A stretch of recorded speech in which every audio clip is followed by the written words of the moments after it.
Okay, so to start off your blanket stitch, don't start in a corner because it's too tricky. And just the easiest way that we have found to do this is just to lift up the felt, go into the back, and just picking up the material, just do a tiny little back stitch, which is basically a tiny little tacking stitch. And it's one stitch just on top of the other, like that, and the tail will stay in, and we can just cover that down like that.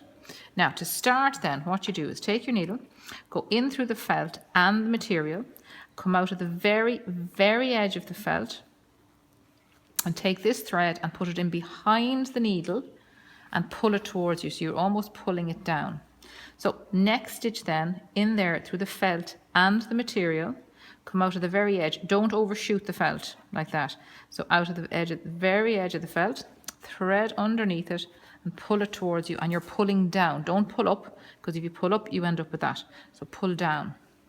Now I'll do one or two more and then I'll show you how to finish. So needle in through the felt and the material, out of the very edge of the felt there, but you're not catching the felt, thread underneath it and pull it towards you.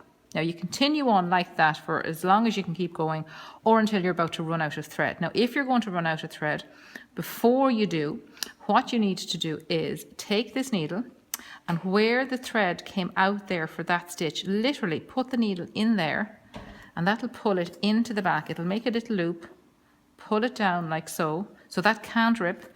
And if we go into the back now, what you do now is, again, you do a tiny little back stitch to stop it, just to prevent it from ripping. So one stitch on top of the other, and then so that you have no tails or bits of embroidery thread hanging around the back, run the needle between the felt and the fabric.